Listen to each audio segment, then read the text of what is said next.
सबसे पहले शब्दार्थ देख लेते हैं हम। 12 व्रत के अतिचार। जो ये व्रत बताए गए हैं 12 व्रत, 12 व्रत कैसे हुए? 5 अणुव्रत और 7 शील व्रत। 5 और 7 12। 7 शील व्रतों में 3 गुण व्रत और 4 शिक्षा व्रत। ये 3 गुण व्रत और 4 शिक्षा व्रत मिलकर 7 शील व्रत हुए। तो ये 7 शील व्रत और 5 अणुव्रत, ये 12 जो व्रत हैं उनके अतिचार। अतिचार मतलब देखो दो चीजें होती है, चलो अभी अपन समझाएंगे। अतिचार, उनके अतिचार पन पन पन पन मतलब 5 और 5, पन मतलब 5, 5 अतिचारों को नहीं लगावे। जो श्रावक है वह व्रतों के 5 अतिचारों को नहीं लगाता। अतिचार कहें या एक दोष कहें। मरण समय संन्यासधारी, और मरण के समय संन्यास को धारण करता है श्रावक, और उनके उसके दोषों को नशाता है। जो उसने यदि उन व्रतों को पालन करने में यदि कोई दोष हुआ हो तो उन दोषों का नाश करता है। यो श्रावक व्रत पाल, इस तरह से ये श्रावक व्रत पालकर स्वर्ग 16 उपजावे। 16वां स्वर्ग प्राप्त करता है। कौन? श्रावक। तहते चय नर जन्म पाए। तहते मतलब स्वर्ग से, चय कर वहां से निकलकर नर जन्म पाता है, मनुष्य जन्म पाता है। फिर मनुष्य जन्म में मुनि होकर, मुनि वे शिव जावे, मुनि होकर शिव अर्थात मोक्ष जाता है। अभी ये पूरा डिटेल में समझेंगे अपन। अन्वयार्थ पढ़िए।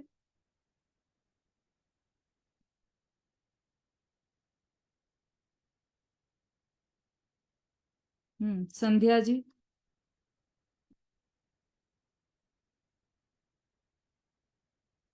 जो जीव इन 12 व्रतों के 5 अतिचारों को नहीं लगाता और मृत्यु काल में समाधि धारण करके उनके दोषों को दूर करता है, वह श्रावक इस प्रकार व्रतों का पालन करके 16वें स्वर्ग तक उत्पन्न होता है और वहां से मृत्यु प्राप्त करके मनुष्य पर्याय पाकर मुनि होकर मोक्ष प्राप्त करता है। जो जीव, बस अन्वयार्थ पढ़ना था, इतना ही है। जो जीव 12 व्रतों के, जो 12 व्रत हैं उनके नाम तो सबको याद हो गए होंगे। अब तो कल रिवीजन भी हो गया है 12 व्रतों का, है ना। वर्षा जी बोलिए 12 व्रत कौन से हैं?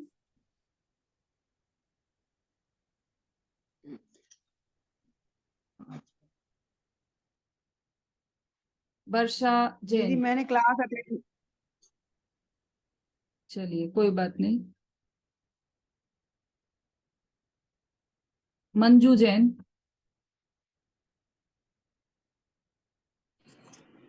जी दीदी। जय जिनेन्द्र दीदी। 5 दीदी अनुव्रत, 5 अनुव्रत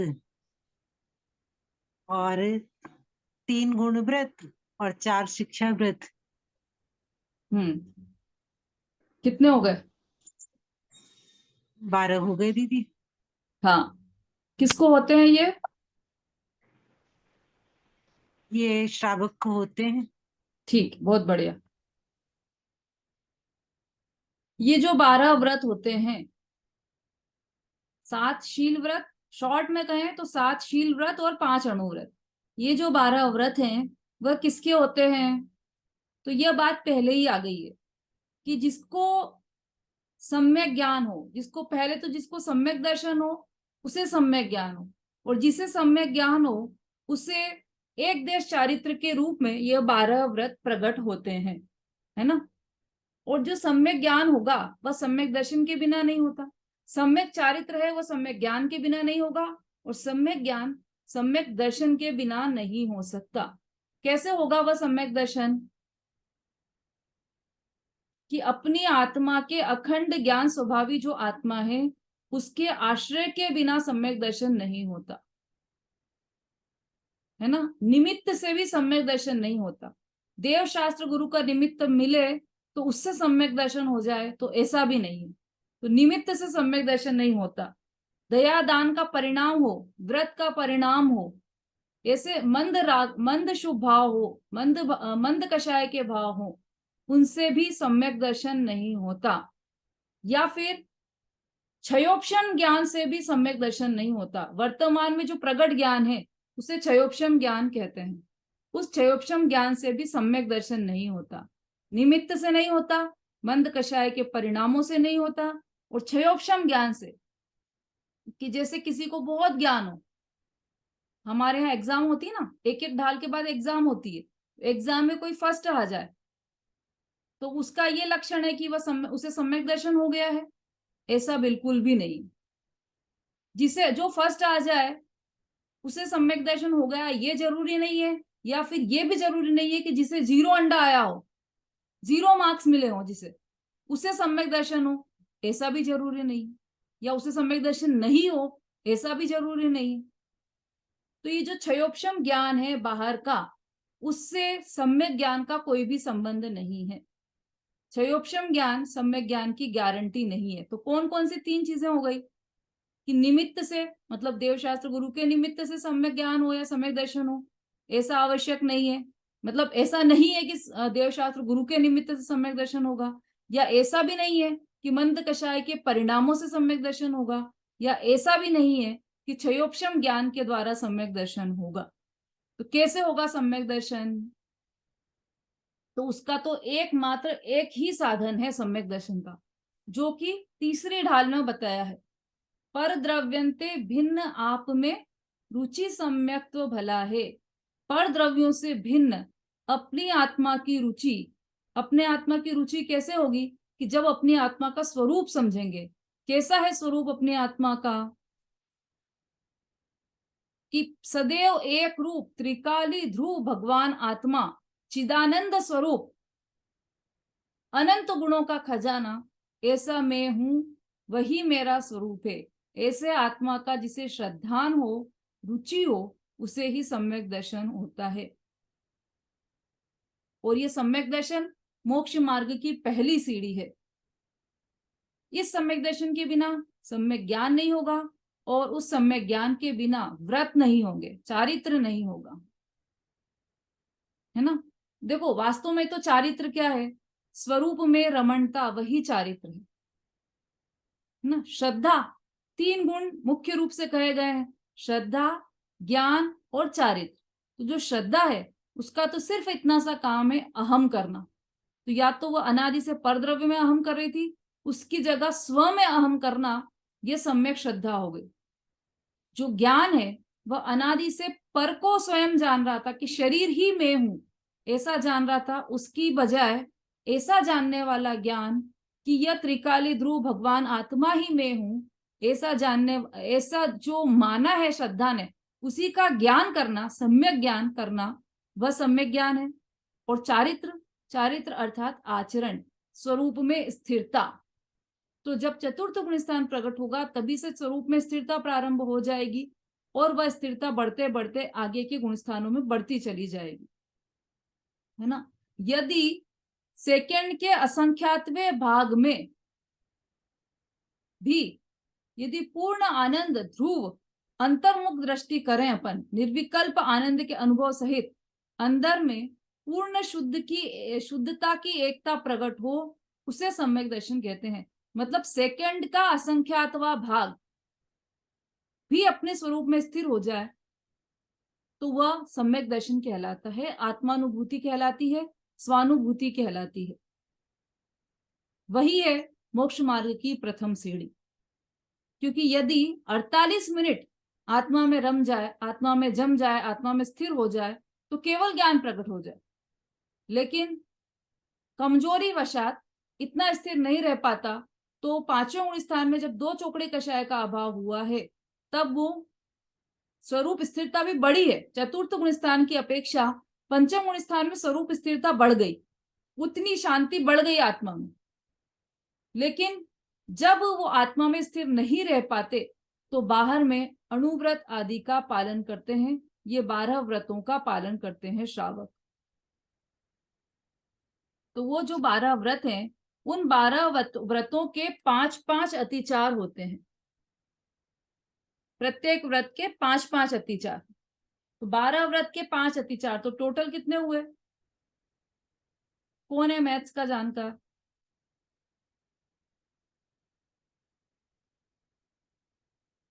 रेखा जी। दीदी 60। हाँ, बिल्कुल ठीक। तो एक एक व्रत के 5-5 अतिचार। अब अतिचार क्या होता है पहले तो ये समझे अपन, कि जैसे कोई भी व्रत आदि ग्रहण करते हैं अपन, तो उसमें दो चीजें होती है, अतिचार और अनाचार। उस व्रत का जो नियम लिया है हमने, उस नियम को सर्वथा भंग कर देना, वह हो गया अनाचार। और उस व्रत को एक देश भंग करना, मतलब कुछ कुछ उसमें दोष आना, उस व्रत लेने में कुछ दोष आना, किंचित दोष आना, वह कहलाएगा अतिचार। तो यदि अनाचार हुआ तो वो पूरा व्रत ही भंग हो जाएगा। लेकिन अतिचार व्रत के साथ साथ हो सकता है कि उन व्रतों में कुछ कुछ दोष आ सकते हैं। तो इसीलिए यहाँ पर जो 12 व्रत हैं उनमें 5-5 दोष बताए गए हैं। दोष लग सकते हैं, लगेंगे ही लगेंगे ये आवश्यक नहीं है, लेकिन ये इस प्रकार के 5 दोष लग सकते हैं। जैसे अहिंसाणु व्रत है, तो हम देखो उसको अपन शॉर्ट में समझ लेते हैं।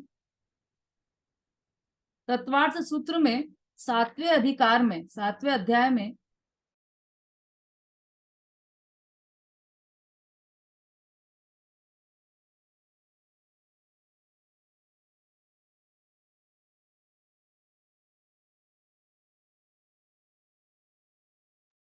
आवाज आ रही है सबको? अभी ये यहाँ पर थोड़ा इंटरनेट गड़बड़ चल रहा है, इसलिए ये डिस्टरबेंस आ रहा है। हमारी बात चल रही थी कि जो 12 व्रत हैं उनके अतिचार कौन कौन से हैं। तो हम तत्वार सूत्र के माध्यम से, तत्वार सूत्र में बहुत डिटेल में आचार्य उमा स्वामी आचार्य ने इसका बहुत अच्छे से एक सूत्र में पूरा इसका वर्णन किया है। 7वां अध्याय है तत्वार सूत्र का। उसमें से हम मुख्य मुख्य बातें देख लेते हैं। अभी चूंकि इतना बड़ा कोर्स नहीं है आपका, अभी तो हम मुख्य मुख्य बातें ही यहाँ पर देख रहे हैं। जैसे पहला कौन सा व्रत है? पहले व्रत का नाम क्या है भाई? नाम आपको बोलना पड़ेंगे तो अपन उसका समझते जाएंगे। सरिता जी, आज संध्या जैन के नाम से आप। बोलो। अहिंसाणु व्रत दीदी। अहिंसाणु व्रत। हाँ, अब ये जो अहिंसाणु व्रत है उसके 5 अतिचार कौन कौन से? तो पहला है बंध, मतलब प्राणियों को इच्छित स्थान में जाने से रोकने के लिए रस्सी आदि से बांधना। दूसरा है वध, प्राणियों को लकड़ी इत्यादि से मारना। छेद, प्राणियों के नाक कान आदि अंग छेदना। अति भारारोपण, प्राणी को शक्ति से अधिक भार लादना। और अन्नपान निरोध, प्राणियों को ठीक समय पर खाना पीना न देना। ये 5 अतिचार है। ये अहिंसाणु व्रत के अतिचार प्राण व्यपरोपण को नहीं गिनना, क्योंकि प्राण व्यपरोपण हिंसा का लक्षण है, अर्थात वह अतिचार नहीं किंतु अनाचार है ना। ये पहले ही बता दिया है कि जो अनाचार होते हैं वह नहीं होते। 5वें गुण स्थान में जो श्रावक है उनको अनाचार नहीं होते, अतिचार हो सकते हैं। तो क्या क्या अतिचार हो सकते हैं उसके यहाँ पर 5 पॉइंट दिए हैं। ये अहिंसाणुव्रत के 5 अतिचार हैं। ठीक, अब सत्याणुव्रत के 5 अतिचार।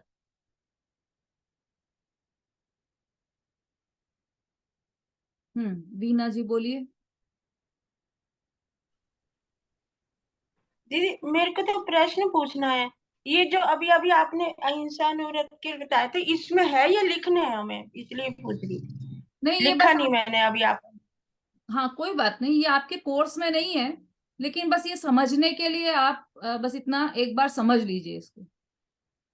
लेकिन कई बार आप पूछ लेते हैं ना, फिर लिखती नहीं तो फिर मैं सुना नहीं पाती। हाँ, नहीं ये वाला नहीं पूछेंगे, ये अतिचार आपके कोर्स में नहीं है। देखो आपके इसमें छंद में नहीं है ना, केवल नाम बस ऐसा बोला है 5-5 अतिचार, पर उसका नाम भी नहीं लिखा है, इसलिए आप वो कोर्स में एग्जाम में नहीं आएगा आपको। ठीक है, आप केवल समझ लीजिए। अब दूसरा व्रत कौन सा है अहिंसाणु व्रत के बाद? रीना जी। असत्यानुव्रत, अहिंसाणु व्रत अहिंसा के के बाद असत्य असत्य सत्यानुव्रत, व्रत। असत्यानु नहीं, असत्य तो हो गया झूठ, हाँ और उन्होंने झूठ को हाँ, त्याग दिया है, सत्यानुव्रत। तो सत्य को ग्रहण किया है। अब सत्य रूपी अणुव्रत उन्होंने ग्रहण किया है, लेकिन उसमें 5 अतिचार लग सत्यानुव्रत। सकते हैं। उसकी चर्चा यहाँ पर है। मिथ्या उपदेश देना, मतलब विवाद उपस्थित होने पर संबंध को छोड़कर असंबंध रूप उपदेश देना, सो भी अतिचार रूप मिथ्या उपदेश है। दूसरा रहो व्याख्यान, किसी की गुप्त बात प्रकट करना, जैसे किसी ने कहा हो कि ये बात किसी को मत बताना, और वो बता दे किसी को। फिर कूट लेख क्रिया, पर के प्रयोग के वश से कोई खोटा लेख लिखना, अनजानपने से, हाँ, जान करके नहीं, अनजानपने से खोटा लेख लिख दिया। फिर न्यासापहार, जैसे कोई मनुष्य वस्तु दे गया और फिर वापस मांगते समय उसने कम मांगी, तब ऐसा कहकर कि तुम्हारा जितना हो उतना ले जाओ, तथा बाद में कम कम देना, सो न्यासापहार है। ये भी अतिचार है। साकार मंत्र भेद, हाथ आदि की चेष्टा पर से दूसरे के अभिप्राय को जानकर उसे प्रकट कर देना, सो साकार मंत्र भेद है। किसी ने हाथ से कुछ इशारा किया कि नहीं नहीं तुम ऐसा मत बोलो, और उनने प्रकट कर दिया कि अरे वो उन्होंने इशारा कर दिया है हाथ से, तो अब मैं नहीं बोलूंगा, तो ये प्रकट कर दिया, तो ये साकार मंत्र भेद हो गया। दीदी आगे के लिए जैसे हमें मतलब समझने के लिए भी अगर हमारे पास लिखा हो तो जरा ज्यादा अच्छी तरह समझ लेंगे। और से कई बार आपने बताया ना, याद नहीं रहता, मतलब इतनी अच्छी अच्छी बातें बता रहे हैं ना हाँ आप लिख ये। लीजिए, आप, कोई दिक्कत नहीं है, लिखिए आप आराम से, बिल्कुल कोई दिक्कत नहीं। और ये तो वैसे तत्वार सूत्र में है 7वें अध्याय में, वहां से भी आप देख सकते हैं। ठीक सूत्र है। नंबर 26, 27, 28 है ना। ये 5 सत्यानुव्रत के अतिचार है। और उसके बाद अचौर्यानुव्रत के अतिचार है। चोरी के लिए चोर को प्रेरणा करना या उसका उपाय बताना, चोर से चुराई हुई वस्तु को खरीदना, राज्य की आज्ञा के विरुद्ध चलना, लेने देने के बाट तराजू आदि कम ज्यादा रखना, और कीमती वस्तु में कम कीमत की वस्तु मिलाकर असली भाव से बेचना, ये अचौर्य व्रत के अनुचार हैं, अचौर्यानुव्रत के अतिचार हैं। ठीक। फिर ब्रह्मचर्यानुव्रत के अतिचार, दूसरे के पुत्र पुत्रियों का विवाह करना कराना, पति सहित व्यभिचारिणी स्त्रियों के पास आना जाना, लेन देन रखना, राग भाव पूर्वक बातचीत करना, पति रहित व्यभिचारिणी स्त्री के यहाँ आना जाना मतलब वेश्या के यहाँ, लेन देन आदि का व्यवहार रखना, अनंग क्रीड़ा अर्थात काम सेवन के लिए निश्चित अंगों को छोड़कर अन्य अंगों से काम सेवन करना, और काम सेवन की तीव्र अभिलाषा, ये 5 ब्रह्मचर्यानुव्रत के अतिचार है। ये 5 तो हो गए ब्रह्मचर्य अनुव्रत के अतिचार। अब अगला कौन सा आया? दीदी एक बात थोड़ा सा पूछना था, जैसे आचार्य अनुव्रत में ये भी कहीं मैंने सुना था, जैसे हम सब्जी खरीदते हैं और किसी से हम मोल भाव अगर कर लेते हैं तो वो भी कहते हैं उसमें आता है आचार्य अनुव्रत में, नहीं, मोल भाव कि करना तो कम कर दे। किसमें आता है? कहीं मैंने अचौर्याणु व्रत, पढ़ा। व्रत की बात चल रही है। चोरी नहीं करना ये व्रत रहता है श्रावक को, पंचम स्थान व्रती श्रावक, उस अणुव्रत में जो अतिचार लगते हैं उसकी बात चल रही है। हाँ संध्या जी बोलिए। परिग्रह परिमाण व्रत हाँ, 5वां। परिग्रह परिमाण अणुव्रत, ठीक है, या कहें कि परिग्रह परिमाणानुव्रत, परिणामानु नहीं, परिमाणानुव्रत। परिमाण अर्थात सीमा, लिमिट, परिमाण अर्थात लिमिट, और परिणाम अर्थात भाव। परिमाण, ठीक है, दोनों में ये अंतर है। तो परिग्रह परिमाण अनुव्रत के 5 अतिचार क्या हैं? क्षेत्र और रहने के स्थान के परिमाण का उल्लंघन करना, उसने नियम लिया था ना कि इसी क्षेत्र में जाऊंगा, उसका उल्लंघन करना, चांदी और सोने के परिमाण का उल्लंघन करना, धन धान्य के परिमाण का उल्लंघन करना, दास दासी के परिमाण का उल्लंघन करना, तथा वस्त्र बर्तन आदि के परिमाण का उल्लंघन करना, ये 5 परिग्रह परिमाण अनुव्रत के अतिचार हैं। या इसको अपरिग्रह अणुव्रत भी कह सकते हैं। ठीक है, और ये हो गए 5 अणुव्रत की चर्चा। अब किसका आएगा? 7 शील व्रत। पहला कौन सा उसमें से? कौन बताएगा? 7 शील व्रतों में से पहला कौन सा है? भारती जी।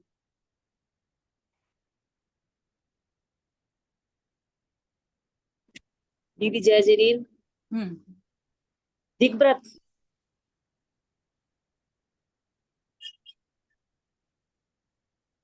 दिग्व्रत है। हाँ बिल्कुल ठीक है, दिग्व्रत। दिग्व्रत के 5 अतिचार कौन कौन से हैं? पहला है माप से अधिक ऊंचाई वाले स्थलों में जाना। फिर माप से नीचे कुआं, खान इत्यादि स्थानों में उतरना। फिर समान स्थान के माप से बहुत दूर जाना, और की हुई मर्यादा में क्षेत्र को बढ़ा लेना, और क्षेत्र की हुई मर्यादा को भूल जाना। ये 5 दिग्व्रत के अतिचार हैं, है ना। 7 शील व्रतों में पहला दिग्व्रत। फिर दूसरा कौन सा है?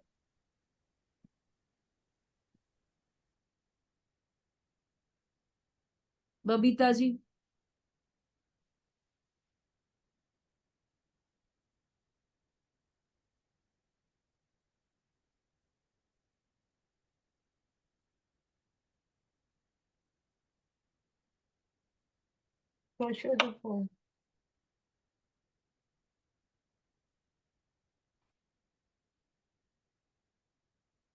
हाँ भाई, बबीता जी कहाँ हैं? बोलिए।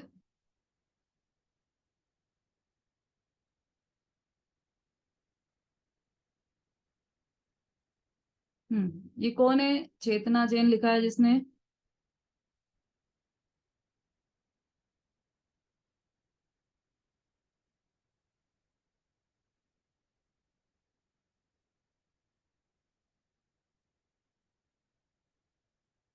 चलिए, सुबोध जी बोलिए। अंजू जी।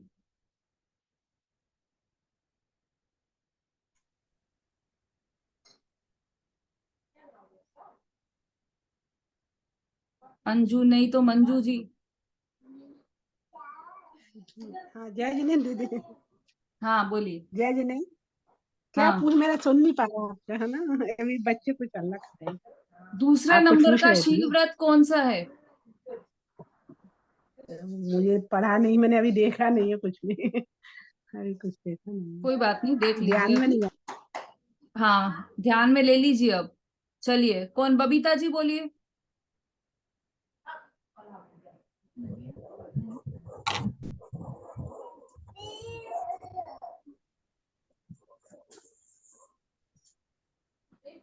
मंजू जी।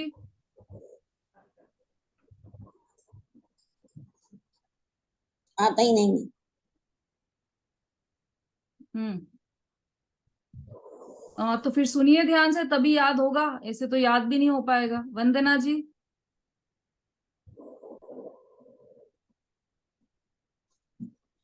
दीदी मैंने अभी अभी जस्ट रैंक शुरू करी है, अभी क्लास शुरू की है मैंने एक। ठीक है, अभिलाषा जी।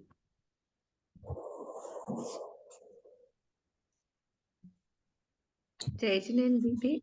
हम्म दिग्व्रत, देशव्रत। हाँ, दिग्व्रत हो गया अपना। देश व्रत अगला है। देश व्रत 7 शील व्रतों में से दूसरा है देश व्रत। उसके क्या अतिचार हैं वो हम देख लेते हैं। मर्यादा से बाहर की चीज को मंगाना, मर्यादा से बाहर नौकर आदि को भेजना, खांसी शब्द आदि से मर्यादा के बाहर जीवों को अपना अभिप्राय समझा देना, अपना रूप आदि दिखाकर मर्यादा के बाहर के जीवों को इशारा करना, और मर्यादा के बाहर कंकर पत्थर आदि फेंक कर अपने कार्य का निर्वाह कर लेना। ये 5 देश व्रत के अतिचार हैं। ठीक है, तीसरा कौन सा है?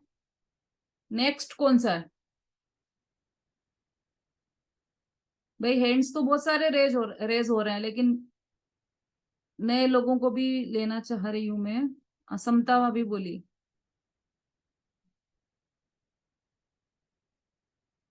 जय जिनेन्द्र दीदी, अनर्थ दंड त्याग हाँ व्रत। ठीक है, बिल्कुल सही। अनर्थ दंड व्रत,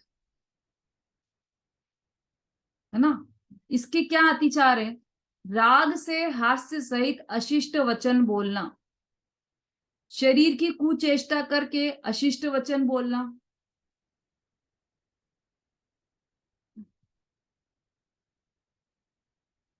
धृष्टता पूर्वक जरूरत से ज्यादा बोलना, बिना प्रयोजन मन वचन काय की प्रवृत्ति करना, और भोग उपभोग के पदार्थों का जरूरत से ज्यादा संग्रह करना, ये 5 अनर्थ दंड व्रत के अतिचार हैं।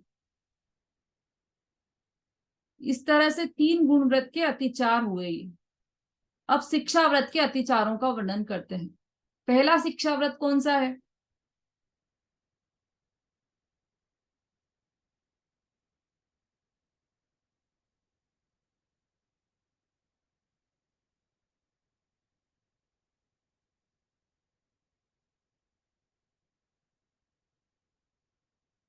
सुलोचना आंटी।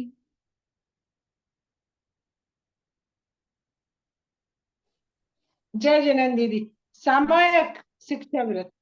हाँ बिल्कुल सही, सामायिक शिक्षा व्रत। इसके अतिचार भी देख लेते हैं अपन शॉर्ट में। गत संबंधी परिणामों की अन्यथा प्रवृत्ति करना, वचन संबंधी परिणामों की, पहला है मन संबंधी परिणामों की अन्यथा प्रवृत्ति करना, वचन संबंधी परिणामों की अन्यथा प्रवृत्ति करना, और काय संबंधी परिणामों की अन्यथा प्रवृत्ति करना। मन, वचन और काय, इन तीनों की, इन संबंधी परिणामों की अन्यथा प्रवृत्ति करना, और सामायिक के प्रति उत्साह रहित होना, और एकाग्रता के अभाव को लेकर सामायिक के पाठ आदि भूल जाना, ये 5 शिक्षा व्रत के, सामायिक शिक्षा व्रत के अतिचार हैं, है ना। 3 तो हो गए, मन वचन और काय। फिर चौथा हुआ सामायिक के प्रति निरुत्साही होना। फिर 5वां हो गया सामायिक आदि पाठ भूल जाना, क्योंकि एकाग्रता नहीं है इसलिए इन पाठों को भूल जाना। ये सब 5 सामायिक शिक्षा व्रत के अतिचार हैं। अब अगला कौन सा शिक्षा व्रत है? कल्पना जी।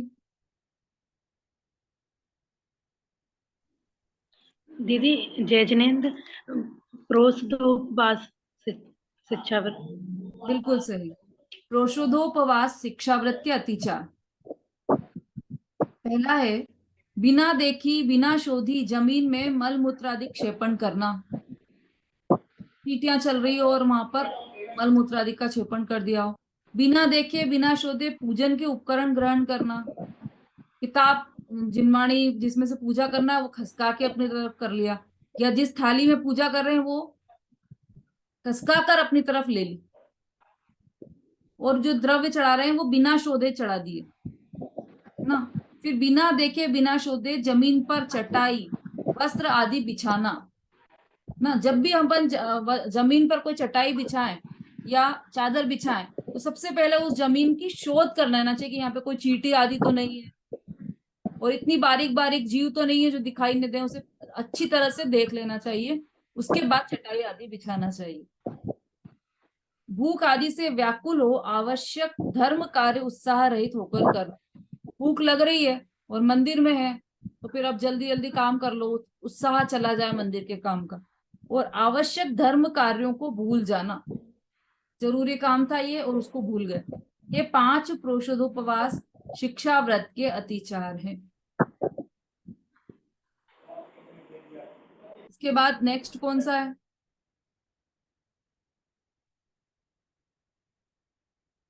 प्रोषदोपवास के बाद विशु जी।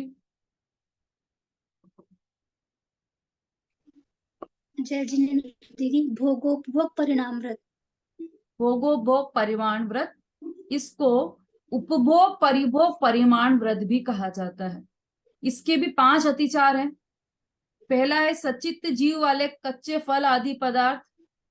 दूसरा सचित्त पदार्थ के साथ संबंध वाले पदार्थ। तीसरा सचित्त पदार्थ से मिले हुए पदार्थ। चौथा अभिष्ट गरिष्ठ पदार्थ,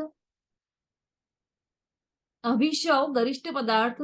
और पांचवा दुपक्व अर्थात आधे पके या अधिक पके हुए या बुरी तरह से पके पदार्थ, इनका आहार करना। ये 5 उपभोग परिभोग या भोगोपभोग परिमाण व्रत के शिक्षा व्रत के अतिचार हैं, है ना। अब नेक्स्ट कौन सा है भोगोपभोग परिमाण व्रत के बाद?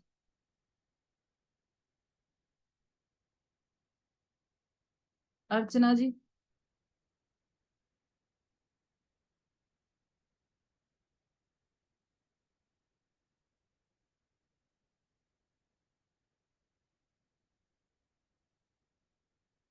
अतिथि संभाग व्रत। हाँ, अतिथि संविभाग व्रत, उसके भी 5 अतिचार हैं। सचित्त पत्र आदि में रखकर भोजन देना। पत्र मतलब वो पत्ते, सचित्त पत्ते में रखकर भोजन देना। सचित्त पत्र आदि से ढके हुए भोजन आदि को देना, मतलब पात्र तो हो स्टील का लेकिन उस पे पत्ता ढक दिया हो। दूसरे दातार की वस्तु को देना, अनादर पूर्वक देना अथवा दूसरे दातार की ईर्ष्या पूर्वक देना और योग्य काल का उल्लंघन करके देना, ये 5 अतिथि संविभाग शिक्षा व्रत के अतिचार हैं। इस तरह से 4 शिक्षा व्रत के अतिचार कहे।